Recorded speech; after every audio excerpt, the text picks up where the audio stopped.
Meu nome é Vitória, faço parte do Ministério Jovem e hoje nós viemos falar, nós estamos aqui numa série. Quem que lembra o nome da série? Águas Profundas. Águas Profundas. E nessa série estamos falando, nós estamos nos aprofundando na vida dos apóstolos. Já falamos sobre... Quem que lembra? Quem que estava aqui? Que pode me ajudar? Pedro, tinha um barco aqui no meio, né? Quem mais? Paulo. E foi só isso. E hoje nós vamos falar sobre São João.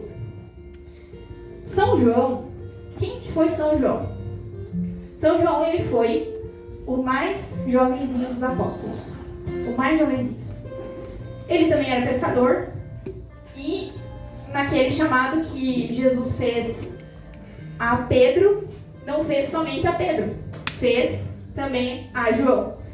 E quando ele falou assim, vem e segue-me, na palavra diz que eles imediatamente deixaram tudo e seguiram a Jesus. Então, essa é a primeira característica aqui de João que a gente tem que pensar. É curtinho assim mesmo. Tá. Então, a gente não pode esquecer... Opa, peraí. Então, a gente não pode se esquecer dessa característica. O chamado é tudo. Ele largou tudo que ele tinha, o barco, a vida financeira dele, deixou o pai, deixou a família para seguir Jesus. Então, não se esqueçam desse detalhe, mais pra frente a gente vai falar sobre ele. E aí, o significado de João, do nome João, é Deus é misericordioso, tá? Então, esse nome, é muito lindo. Você que tá pensando aí no nome do filho, João, Deus é misericordioso. E a misericórdia é o quê? A misericórdia é o amor. Já aí a gente vê o primeiro ponto do chamado de João. Por quê? Deus é misericordioso, mas a gente traduz, e a gente sente a misericórdia como se fosse o amor. E aí, João é o discípulo amado. Então, não é porque Jesus, falou para ele, ó João, tu és o discípulo amado. Não foi por isso, tá?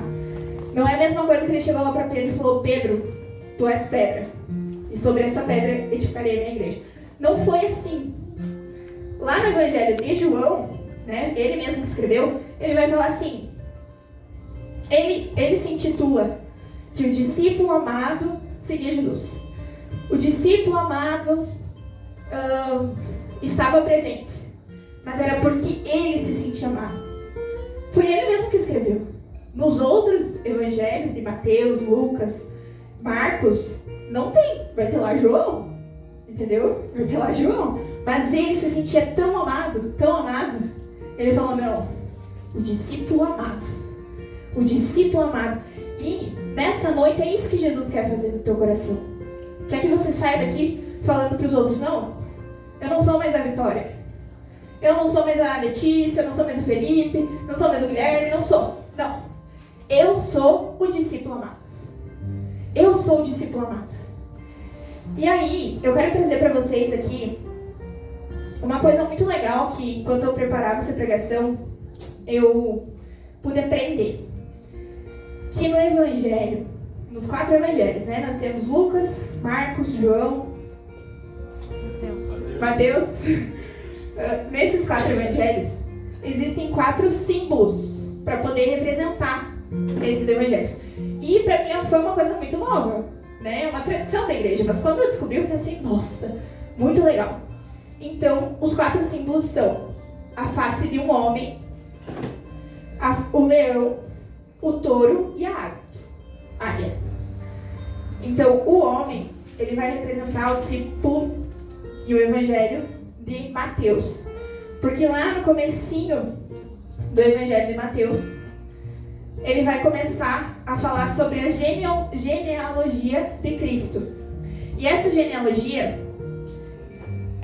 ele começa falando a história de um simples, entre muitas aspas, de um simples homem, que é Jesus. Né? Então Jesus, né, tem a descendência da vida, né? Então Mateus é representado pelo homem. O leão é o Marcos, o evangelista Marcos. Porque lá no começo do Evangelho de Marcos, ele fala assim: voz que clama no deserto. É como um leão que vai rugir lá no meio do deserto. Voz que clama no deserto, preparai o caminho do Senhor. O touro prefigura o evangelista Lucas, que começa escrevendo sobre o sacerdote Zacarias. E a águia, então, é João, né? É o evangelista João. E por que a águia? Eu até poderia, né, trazer a imagem da águia que a gente tem aqui. A gente já ouviu muitas vezes sobre a águia. Que a águia, né, tem a capacidade de voar muito alto, que ela tem um olhar, né, que antigamente assim, falavam que a águia poderia até olhar diretamente para o sol, sabe, por causa do olhar dela. Mas, aqui, para representar esse evangelho de João, foi representada a águia por quê? Porque a águia busca as coisas do alto. Ela não é que nem esses passarinhos que ficam pendurados ali no fio do poste, entendeu? Ela é a que voa mais alto, a gente nem vê, entendeu? Não é uma coisa comum. E o João também era assim. João, ele falava muito sobre buscar as coisas do alto. Buscar as coisas do alto. Buscar as coisas do alto. E ele anunciava o verbo de Deus. Então, né, como eu falei, ele era o mais jovenzinho de todos os apóstolos. E ele, depois de muito tempo, ele foi o último evangelho a ser escrito. E depois de muito tempo, né, todos os outros apóstolos, eles morreram mártir. Mas João morreu de uma causa natural, né? E aí, quando ele estava lá na comunidade, já era mais de idade, enfim, nos primeiros séculos lá do cristianismo, João, ele era uma pessoa de autoridade. Quando a gente olha para a águia, a gente também pensa, né? Não é um bicho que eu posso passar a mão, por exemplo, né? É um negócio que, tipo, impõe um respeito, assim. A mesma coisa com o João. Daí você pensa, né? Ele tá lá na comunidade dele, já tá mais velhinho, tá quase, né, no fim da vida dele.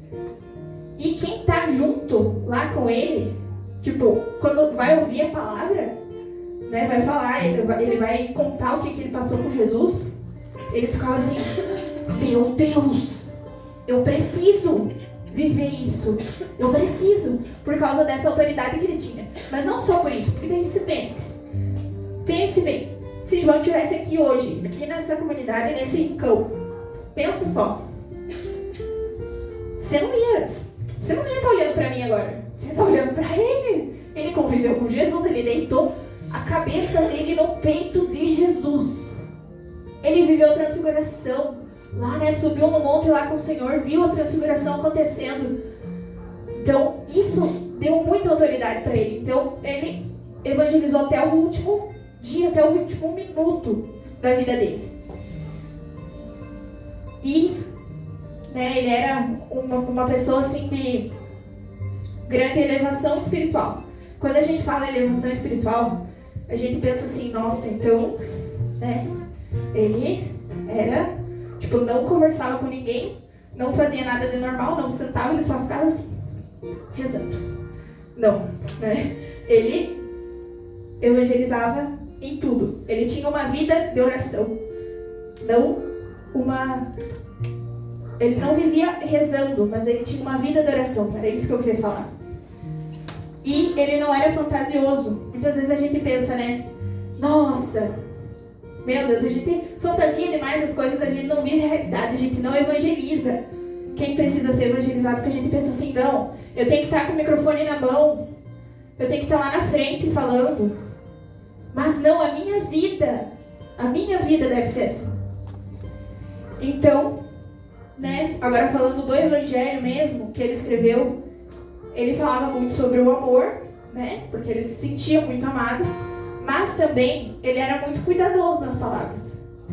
João é um dos evangelhos que mais tem detalhes.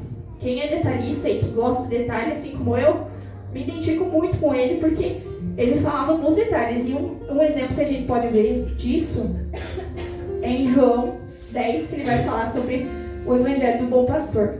Tá? Então depois você pega sua Bíblia em casa, já que você não trouxe, né? Então ele era contemplativo. E essa contemplação dele não fazia ele ficar parado. E essa contemplação foi uma característica que Jesus foi lá e falou: não, João, vem e segue-me. Tipo, criou uma conexão ali com Jesus, na hora, por causa dessa contemplação. E Jesus, que sabia de tudo, antes mesmo de conhecer João, né? Então, chamou ele. E essa contemplação hoje faz com que a gente tenha essas palavras no Evangelho. Fez com que ele servisse fervorosamente e mais de perto. Tão de perto que ele reclinou a cabeça sobre o peito de Jesus. Que sonho, né? Que sonho. Então, ele também... Agora que eu falei da Bíblia, quem que trouxe a Bíblia? Então, pegue sua Bíblia aí. Tá na hora. Quem não trouxe, tá? Vamos nos atentar de semana que vem trazer. Tá bom? Está lá em... Ai, peraí. Tô perdido.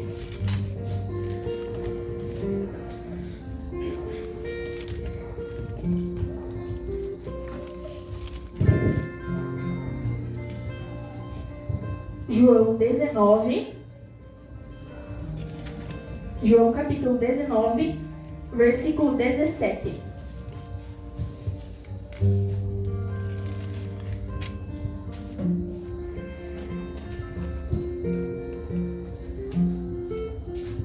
João 19, 17. Vamos só arrumar aqui. Levaram então consigo Jesus. Ele próprio carregava sua cruz para fora da cidade, em direção a um lugar chamado Calvário, em hebraico Gólgota. Ali o crucificaram, e com ele outros dois, um de cada lado, e Jesus no meio. Pilatos redigiu também uma inscrição e a fixou por cima da cruz. Nela estava escrito: Jesus de Nazaré, Rei dos Judeus. Muitos dos judeus leram essa inscrição porque Jesus foi crucificado perto da cidade. E a inscrição era redigida em hebraico, em latim e em grego. Os sumos sacerdotes dos judeus disseram a Pilatos: não escreva Rei dos Judeus, mas sim, este homem disse ser o Rei dos Judeus. Respondeu Pilatos: o que eu escrevi, escrevi. Depois de os soldados crucificarem Jesus, tomaram as suas vestes e fizeram dela 4 partes, uma para cada soldado. A túnica, porém, toda tecida de alto a baixo, não tinha costura. Disseram, pois, uns aos outros: não a rasguemos, mas deitemos sorte sobre ela, para ver de quem será. Assim se cumpria a escritura: repartiram entre si as minhas vestes e deitaram sorte sobre a minha túnica. Isso fizeram os soldados. Junto à cruz de Jesus estava de pé sua mãe, irmã de sua mãe, Maria, mulher de Cleofas, e Maria Madalena. Quando Jesus viu sua mãe de perto, quando viu Jesus, sua mãe, e perto dela, o discípulo que amava, disse à sua mãe: mulher, eis aí teu filho. Depois disse ao discípulo: filho, eis aí a tua mãe. E, dessa hora em diante, o discípulo a levou para casa. Palavra da salvação. Glória a vós, Senhor. Nas escrituras e na tradição da igreja, fala então, né, aqui que João levou Virgem Maria para a casa dele. E na tradição diz que foi por mais ou menos uns 15 anos.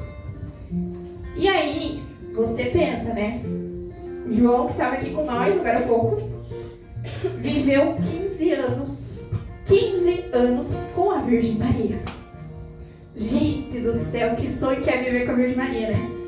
Tipo, fisicamente, né? Então, meu Deus, isso daí, quando eu aprendi um pouco mais sobre isso, foi muito bom.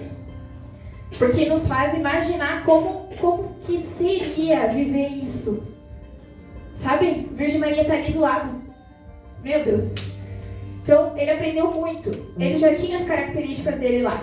De ser contemplativo, ele também era chamado de filho do trovão. Pulei essa parte. Mas ele era chamado filho do trovão porque ele era muito decidido. Muito decidido. Aí pensa, né? Já falava das coisas do alto, né? Já era um discípulo decidido, contemplativo, e ainda vai viver com a Virgem Maria. Meu Deus, ele vai beber da própria fonte, né? Então, agora eu vou listar aqui alguns princípios que a Virgem Maria tem e que João também tem, tá? Então, presta atenção. Primeiro princípio: viver segundo a palavra. A Virgem Maria, né, falou: eis aqui a serva do Senhor. Faça-se segundo a tua palavra. Faça-se segundo a tua palavra. Quando você recebe uma ordem, né, por exemplo, Leite. Quando você recebe uma ordem, Leite, faça uma arte para mim, fazendo favor. Você não vai fazer meia arte. Ela não vai fazer meia arte. Ela vai fazer tudo, né? Pode ser que precise de algumas modificações, mas ela vai fazer tudo, ela não vai fazer só metade. E a Virgem Maria também foi a mesma coisa. Por quê? Porque, assim como a Leite, quando eu peço para ela fazer uma arte, ou enfim, quando a gente recebe um pedido, a gente não vai fazer a coisa pela metade e a gente vai fazer segundo a palavra. Não, pode ser que não seja a palavra de Deus, mas a palavra de quem ordenou. Então, pense lá, a Virgem Maria vivia segundo a palavra de Deus, a tua palavra. São João vivia a mesma coisa após o vem e segue-me que ele recebeu. Então, o que é viver segundo a palavra de Deus? Que hoje, nessa noite, a gente precisa sair daqui debaixo da palavra de Deus. Amém? Ih, dormiram. Amém? Amém. Então tá. O que é viver segundo a palavra de Deus? Viver segundo a palavra de Deus é viver uma vida de riscos. De riscos. Porque quando a Virgem Maria recebeu o chamado de ser a mãe de Jesus, que ela falou, eis aqui, a serva do Senhor, ela pensou assim: beleza, vou ser mãe do Filho de Deus. Só que não estava lá no contrato escrito que ela teria que fugir para o Egito, que ela perderia o filho dela quando estava lá com 12 anos, que ela ia ver ele sendo crucificado numa cruz. Não tinha tudo isso no contrato. Mas ela assumiu esse risco quando ela falou: eis aqui a serva do Senhor. Quando ela quis viver segundo a palavra de Deus. Então, viver segundo a palavra é correr riscos. A única certeza que a gente tem quando a gente assume esse compromisso é que tudo coopera para o bem daqueles que amam a Deus. Porque a gente não tem certeza para onde que a gente vai, a gente não tem certeza de nada, a gente não tem essa certeza. Mas a gente tem certeza de que Deus é Deus e que tudo coopera para o bem daqueles que amam a Deus. Então, essa é a certeza que a gente tem. Pode ser que hoje você esteja nesse ponto aqui nessa comunidade Água Viva, aqui nesse rincão. Pode ser que amanhã você esteja em outro local, no ponto B, porque a palavra pediu. Então, como que você vai vir para o encontro e não vai trazer a tua Bíblia? Como que você vai deixar a tua Bíblia de enfeite lá na tua casa, na escrivaninha lá da tua casa, aberta lá no Salmo 90? Não tem, gente, não tem. A gente precisa viver segundo a palavra de Deus, rezar com a palavra. A gente precisa disso, porque é alimento para a nossa alma. E quando eu falava de riscos, na palavra também tem riscos. Porque tem as palavras de esperança, tem as promessas que a gente vai ver no próximo ponto. Mas também tem as coisas desafiadoras. Não é só um mar de rosas. Tem os espinhos também. Então não dá pra gente querer selecionar. Não, essa parte da palavra eu quero, essa parte da palavra eu rezo. Os salmos, né, são tantos. Quem semeia chorando vai colher... Não, tá certo. Quem semeia em lágrimas vai colher sorrindo. Enfim, tantos outros. O Senhor é meu pastor, nada me faltará. São todas palavras de esperança. Porém, também tem aquela que fala, não, larga o teu pecado. Vamos ler a carta de Paulo, gente. Todas elas. Vocês vão ver que é só pela misericórdia. Então, a palavra tem que gerar esse movimento em nós. Quando a Virgem Maria recebeu e falou, não, segundo a tua palavra, Senhor, gerou um movimento nela. Não só um movimento espiritual, não só isso, mas fez com que ela fosse visitar a prima dela, Isabel. Então, a palavra também gera movimento. Tem que gerar em nós. Eu tenho que ser inconformada. Entendeu? Eu não posso me acostumar. Não posso me acostumar a vir todo domingo aqui no encontro. A ir na missa todo domingo. Ir mais uma vez na semana. Não, eu tenho que buscar mais e mais e mais e mais. Porque a minha alma tem sede. Então, essa palavra tem que gerar movimento. A gente tem que... O católico, né, ouso dizer isso, que o cara nunca na zona de conforto. Olha para o irmão que está do teu lado e fala assim, saia da zona de conforto. Não, mas fala com autoridade, pelo amor de Deus. Saia da zona de conforto. O católico, ele, cristão, filho de Maria, ele precisa estar na zona de confronto. Zona de confronto. Porque senão a gente nunca vai ser santo. Nunca. Então, escolher a palavra não, né? A gente tem que viver segundo a palavra na sua totalidade. Tudo. Eu quero combo completo, Senhor. Eu quero combo completo. Agora só os corajosos vão falar isso. Eu quero combo completo, Senhor. Eu quero combo completo, Senhor. Oh, glória a Deus. Pensei que ninguém ia falar. Segundo ponto. O segundo ponto, quem tem a Bíblia aí, pega lá. Está em... Peraí. Não preciso pegar a Bíblia agora. É no próximo ponto, eu vou ler aqui. O segundo ponto é: guardava as coisas no coração. Virgem Maria guardava as coisas.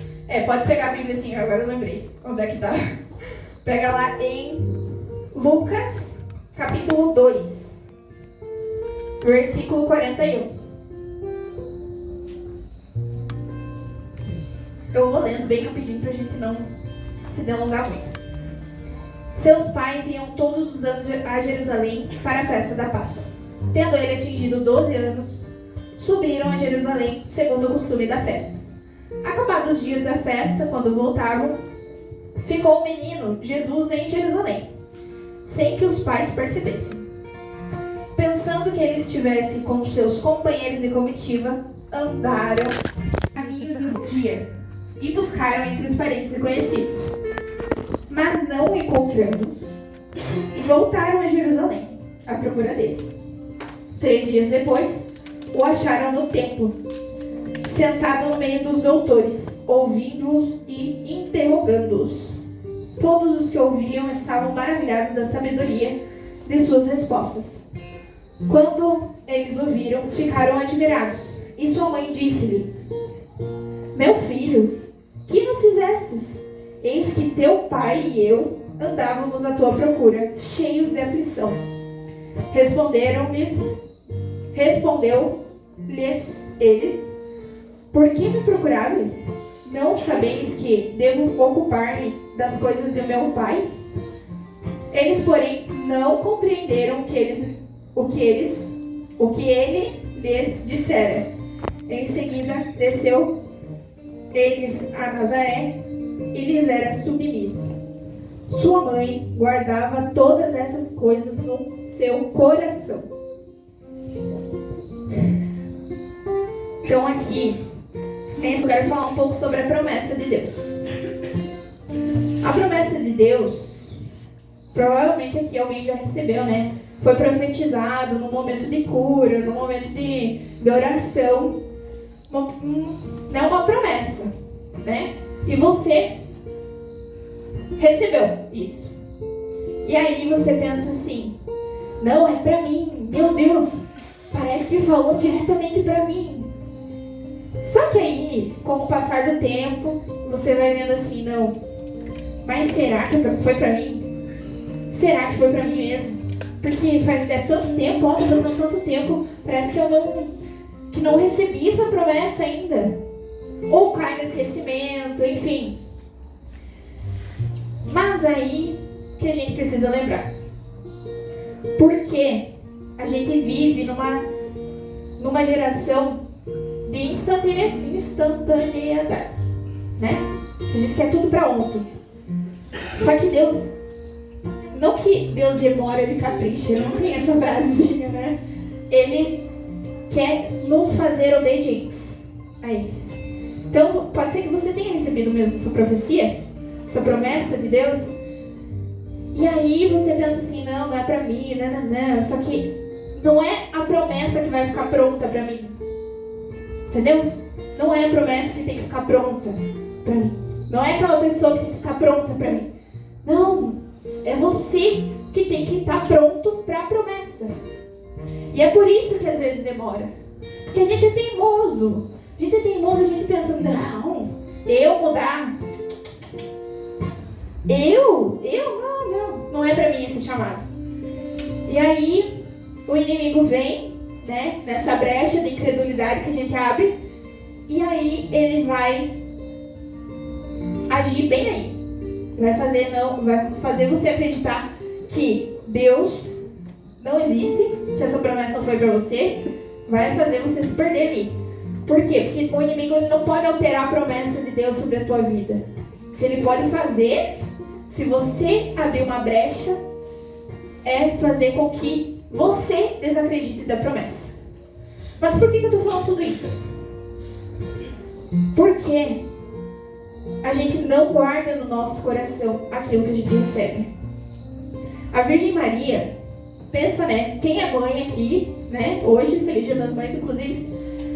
Quem é mãe vai entender. A mãe vai cuidar do filho, né? Então lá na romaria, né? Na procissão, perdeu o filho. Meu Deus do céu, que aflição. Aí quando você encontra teu filho, ele tá lá no santuário. E aí você chega pra ele, viu? Criança, bênção de Deus. Por que você saiu de perto de mim, teu pai? Não viu que a gente ficou aflito? Aí ele vai falar um enigma lá pra você. Viu? Você não sabe que eu preciso estar cuidando das coisas do meu pai? Então, eu não sei o que foi pior aqui. Se foi a perda ou se foi essa resposta de Jesus. Mas não foi uma resposta mal criada. Não estou falando isso. É que foi um enigma. Pensa lá, São José, né? Carpinteiro, um homem simples. Ele deve ter ficado assim, não estou entendendo. Não estou entendendo. De fato, eles não entenderam, porque aqui na palavra diz. Eles, porém, não compreenderam. E aí, a Virgem Maria vem com esse ensinamento. Guardava todas essas coisas no seu coração. E muito mais. Que não foi trazido aqui no Evangelho. Mas muitas coisas ela deve ter guardado no coração dela. E aí é que está a chave. Porque a gente precisa guardar no nosso coração para a gente ser preparado para a promessa de Deus. A gente precisa... Daí, lá no finalzinho, no versículo 51, vai falar assim, né? Eles, porém, não compreenderam, mas ela guardava tudo. Então, tem coisas que a gente vai passar, e a gente não vai entender. A gente não vai entender o porquê que a gente está passando aquilo, porquê que está acontecendo aquilo comigo, enfim. Mas a gente não pode deixar abrir uma brecha para o inimigo entrar e te fazer desacreditar daquilo. Você precisa guardar teu coração e, ó, Senhor, é teu. Meu coração é teu. Guarda para mim. E mais na frente, né, um dia, quem sabe a gente entenda, se não lá no céu. Então, essa característica a Virgem Maria tinha de guardar todas as coisas no coração, e São João também, porque ele era um homem contemplativo. Então, que Deus também faça isso no nosso coração essa noite. E o terceiro e último ponto: faça o que ele vos disser. Quem está com a Bíblia está aonde? Vamos ver aqui. Ih, perdi agora.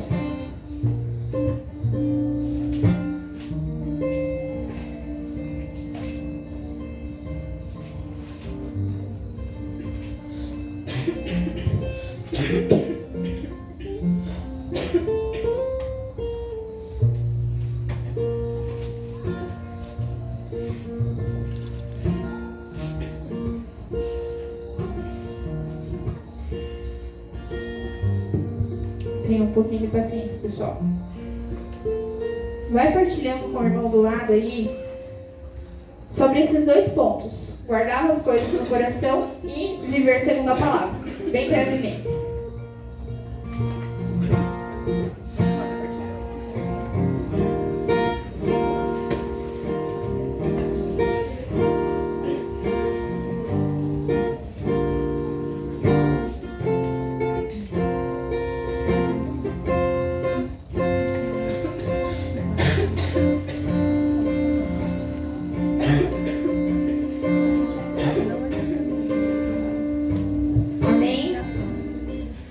Então tá lá em João 2,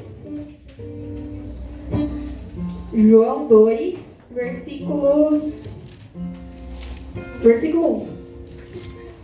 As bodas de Caná. 3 dias depois, celebrava-se bodas em Caná da Galileia, e achava-se ali a mãe de Jesus. Também foram convidados Jesus e os seus discípulos. Como viesse faltar vinho, a mãe de Jesus disse-lhe: eles já não têm vinho. Respondeu-lhe Jesus: mulher, isso compete a nós? Minha hora ainda não chegou. Disse então a mãe aos serventes: fazei o que ele vos disser. Ora, achavam-se ali 6 talhas de pedra para a purificação dos judeus, que continham cada qual 2 ou 3 medidas. Jesus ordena-lhes: enchei as talhas. Eles encheram-nas até em cima. Tirai agora e levai ao chefe dos serventes. E levaram. Logo, o chefe dos serventes provou a água tornada em vinho, não sabendo de onde era. Chamou o noivo e disse-lhe: é costume servir primeiro o vinho bom, e depois, quando os convidados já estão quase embriagados, servir o menos bom. Mas tu guardastes o vinho melhor até agora. Esse foi o primeiro milagre de Jesus, que se realizou em Caná da Galileia. Manifestou a sua glória, e os seus discípulos creram nele. Palavra da salvação. Glória a Deus, Senhor.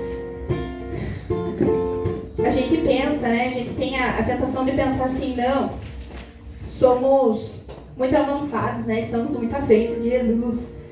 A gente fica apressado com tantas coisas, né? Meu Deus. Porém, não é que Deus demora. Ele quer a nossa obediência. E nas bodas de Caná, então, aconteceu o primeiro milagre. Só que, né, primeiro milagre ali, Jesus já tinha chamado seus discípulos. Os discípulos também foram convidados para esse casamento. Chegando lá, né, você pensa assim, né? Tá, beleza, fui chamado lá por Jesus, estava andando com ele, recebi vários ensinamentos e tal. Só que assim, eles não tinham visto nenhum milagre ainda. Nenhum milagre. E aí, a Virgem Maria, né, estava junto. Quando ela chega para Jesus e fala assim: eles já não têm vinho. Ela não estava falando do casamento. Quando a Virgem Maria fala assim, eles não têm vinho, ela estava falando dos discípulos, tá? Porque eles estavam caminhando já há algum tempo com eles, não tinham visto nenhum milagre. E se aquele milagre das bodas de Caná não acontecesse, eles iam desistir. Então, quando Nossa Senhora fala, o vinho acabou, ela não falou do vinho do casamento. Ela falou, não, é o vinho, é a fé dos discípulos. Ela não falou diretamente para Jesus, seus discípulos vão deixar de te seguir se você não realizar um milagre. Mas ela foi nas entrelinhas ali, muito sutil, muito sutil. E Nossa Senhora, ela é muito sábia. E aí, a fé deles talvez não iria durar até depois do casamento. Pode ser que alguns sim, ia durar uma semana ou duas, mas não. De outros não. E aí, eu quero que você pare e pense assim, e a minha fé? E o meu vinho, como tá? Como tá o vinho da minha fé? E aí, né, Nossa Senhora fala lá pros serventes, fazer o que ele vos disser. Os discípulos estavam ali também, vendo essa movimentação de leva e traz e água e não sei o que, lá, né, nas talhas. Eles ficam inquietos com aquilo. Mas, aí, eles estavam observando tudo assim, sem entender. E que muitas vezes isso também acontece com a gente, né? Só que aí, depois do milagre, aí eles pensaram, não, esse é o cara que eu decidi seguir, que eu larguei tudo pra seguir, é esse, eu quero ser assim. Eu quero ser assim não, né? Não vai conseguir ser, mas eu quero ser como ele, eu quero evangelizar como ele, falar dele pros outros. Então, vai falar aqui na palavra. Deixa eu só achar o versículo aqui, ó.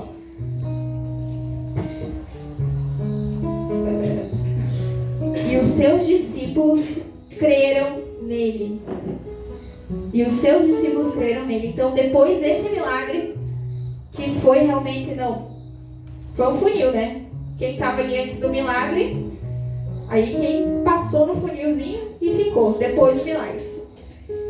Então, sabe o que Nossa Senhora é na nossa vida? Além de tudo que você possa estar imaginando agora, ela é aliada. Ela é aliada. Pode ser que o vinho, o verdadeiro vinho lá no casamento, também tivesse faltado. Mas ela se preocupou com os discípulos. E nessa noite, ela se preocupa com o teu vinho. Com o teu vinho. Ela vai até Jesus e fala, tá faltando vinho?